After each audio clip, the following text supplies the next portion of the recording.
Hey y'all, thanks for joining me. This is going to be my video editing computer build. I am not an expert at building computers, but my old computer was horrible, so here we go. We start off with the items I bought, two M.2 drives. These two drives are from my old computer. They actually hold my operating system, so I'm not going to have to buy a new one of those. I ended up going with 4 DDR4s, give me 32 gigabytes of RAM. That should help with the video editing. That power unit, I went a little overboard with that with the 850, but it would be more than enough for this build. Cooler for the CPU, and the motherboard's actually really nice as well. It's for gaming. I won't be doing any of that. So starting with the motherboard, I got a USB drive, went online, downloaded the file for the BIOS update. So the motherboard is good to go. And we'll start with the building process. I sped this up so you weren't sitting here for an hour watching me build this thing. Most of it's pretty simple, and if you need better explanations, they're on YouTube where I got all my information. I found it easy to build everything right on top of the box, and no, I'm not wearing no static proof things. Luckily I didn't explode my computer not doing that. M.2 drives, they just slide in there, screw right in. I didn't put a heat sink on that one. Well, we'll see what happens. And that heat sink, I kind of didn't install that one right. At the very end, I actually had to take all this back apart and reinstall this M.2 because it came out. And maybe you computer experts can tell me, was I supposed to remove anything there to actually put the heat sink lower? And yeah, that's a pea size ish. Installing the heatsink. This actually is keeping the CPU so far extremely cool. I was thinking about doing water cooled, but that's more than enough, and I really didn't want to deal with that. Since I'm an amateur, I'd end up blowing up my motherboard. And this motherboard has everything written on it, probably just like every other motherboard, so you know where stuff's getting plugged into. As you see, I had to take off that fan to fit this motherboard. It was super tight in this computer case. I'm putting in my standoffs there because I had to add those extra ones. I mean, this this motherboard was tight in here. But I squeezed it in, didn't break too much stuff. As we go, tightening all these babies down, squeeze in this motherboard, and again, it was tight. So now I go screwing it all down, and man, you got to have tiny hands to get some of these screws in there.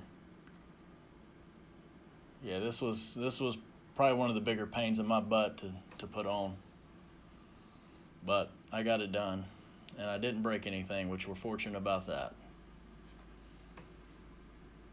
As I mentioned earlier, this definitely is not a budget build.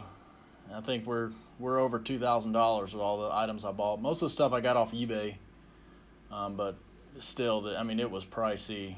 Here I try to show you like which way the air's going to show you how I did my airflow.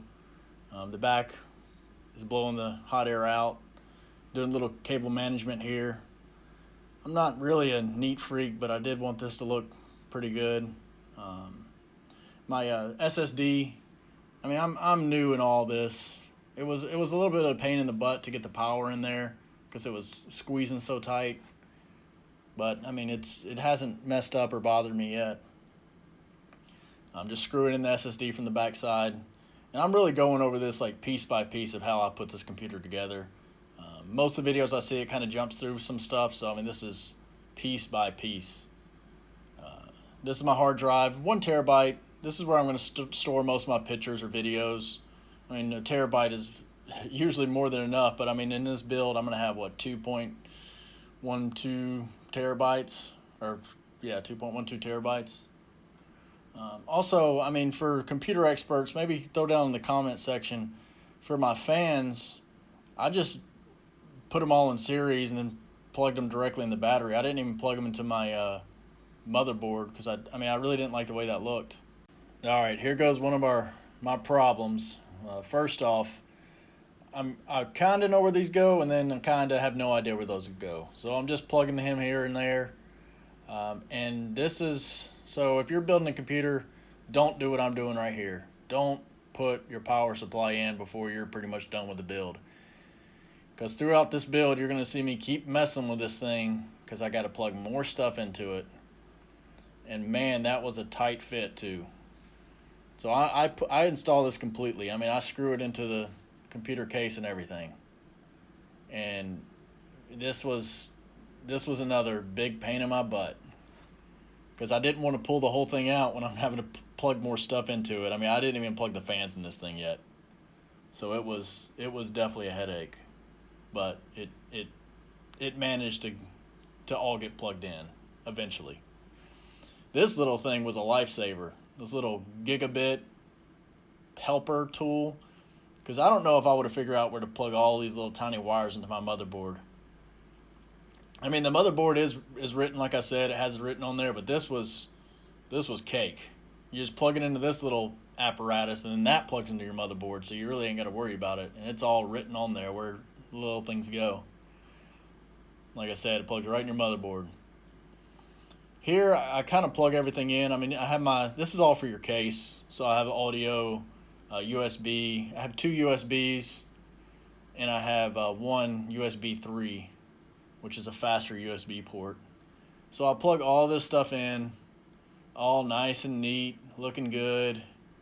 And then I'd actually look at it. I'm like, man, I didn't do anything for cable management. So you see, I had to unplug everything, and I ran everything through the back and through the bottom to make the case management or the wire management look a lot better. And here I am having to pull out that stinking power supply, and there's my fans. Like I told you before, I ran it in series. So all my fans, well, not all my fans, but actually, yeah, all my fans are on that power supply. Here I am plugging in my graphics card. This was actually really easy just to snap in. And on the back side, you see, you just screw it in to hold it. This was actually really simple. And prior to that, if you rewind a little bit, you saw me plug in my hard drive and SSD in the side there. But overall, the build process is extremely simple. Again, I am an amateur at this, and everything was pretty much all plug and play. As we get further in the video, you'll see when I start trying to make things work on the computer sides where I have a little bit of an issue. Here we go again. Guess what those are? Power cables. So I'm going to have to run those through the back. And these were a little bit harder to plug. I had to move that thing like way out to find a space to plug it into. Again, I'm just plugging these into spaces. And nothing's blown up yet, so I think we're good.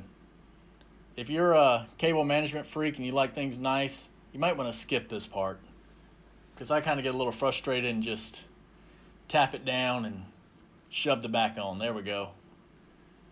Just put the back on. It's fine. It's all good.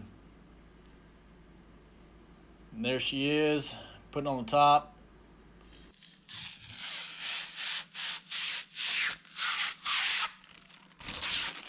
I know some of you like the sound of that, so I had to keep that in here. You'll have another one coming up too.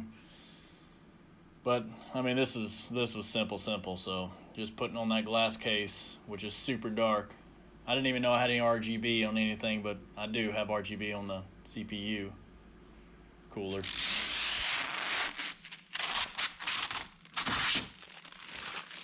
All right, y'all only have one more. I hope y'all enjoyed them, because this is the last one.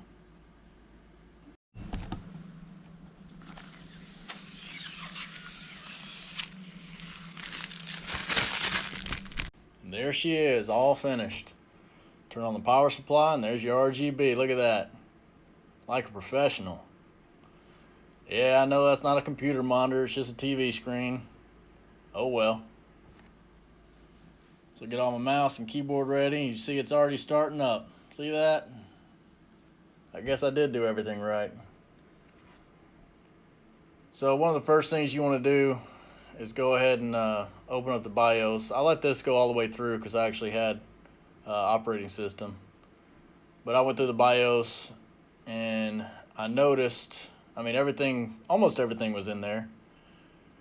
But I did notice right here, you can't even see it that well, but those are only 3 storage drives showing. one of my M.2s is not showing, and I'm like going through every little thing trying to find out where that M.2 is. And literally it took me 5 hours to determine what happened to that M.2. One of the main problems was that heatsink. I guess when I put it on, it unplugged it, so I had to take all that off and re-plug it back in.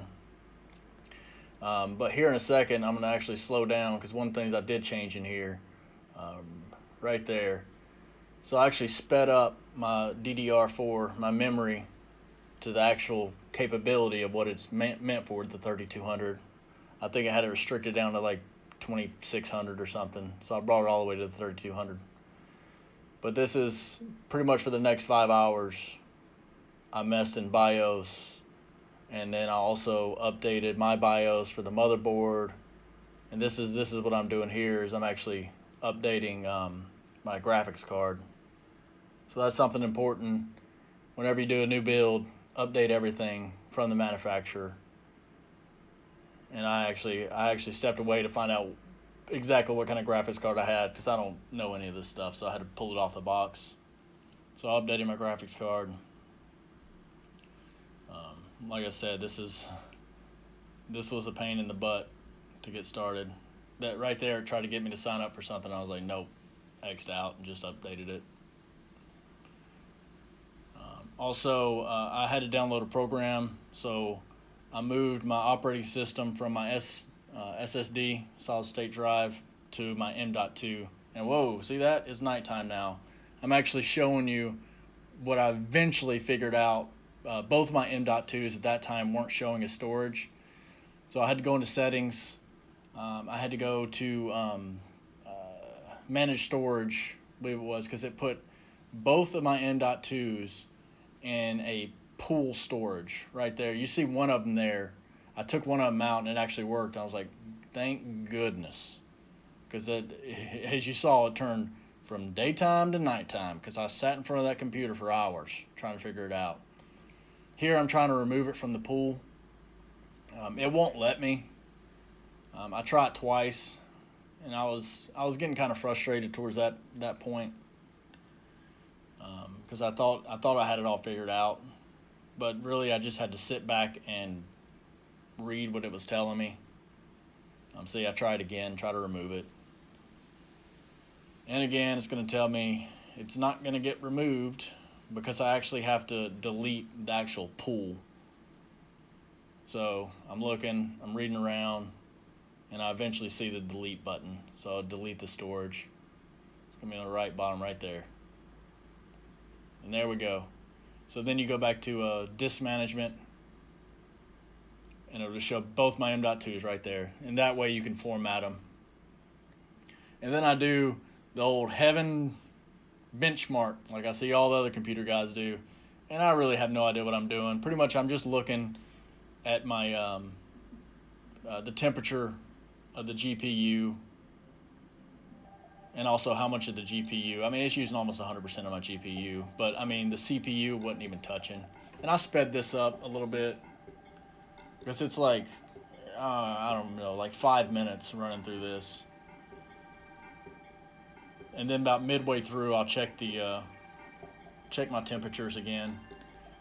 And really, I mean, it's only putting strain on my GPU. As whenever you open it up, you'll see, I mean, the CPU is barely, I mean, it's like 10%, maybe 6%, if I remember correctly. But I run through this, and the CPU wasn't getting hot. I think my GPU topped out about 103 Celsius, and I don't know if that's good or bad. So maybe computer guys, hit me up in the comment section. Let me know how my build is. Man, this is really blurry. I hope this is not as blurry for y'all. But again, it's 103 degrees Celsius, or like 96. Yeah, see, the CPU is not even touching it. Same as my RAM memory. It's really not doing much. It's just really just a GPU, I guess, a GPU test. Well, thanks guys for watching my video. It's going to go all the way through. I'm just starting off. I'm out here in St. Croix, U.S. Virgin Islands, so most of my videos are going to be about me spearfishing, or some of the just regular drone footage of the beaches or something. If you would like to see anything, I'm here for about another year and a half. So if y'all want to see anything or know anything about St. Croix, let me know. It's a good spot to visit. There's the end of it. Again, about 103 degrees Celsius was as hot as it got. And then once it stopped, once I shut down this program, it like went right back down to 60 degrees Celsius. It dropped so fast. And I don't know if this is a good score or not. 50, 64. I have no idea. Again, I'm not going to be really using this for gaming. This is going to be just for editing video. So guys, if y'all want to see anything out here, let me know. I appreciate y'all watching. Y'all have a good day. See y'all on the next one.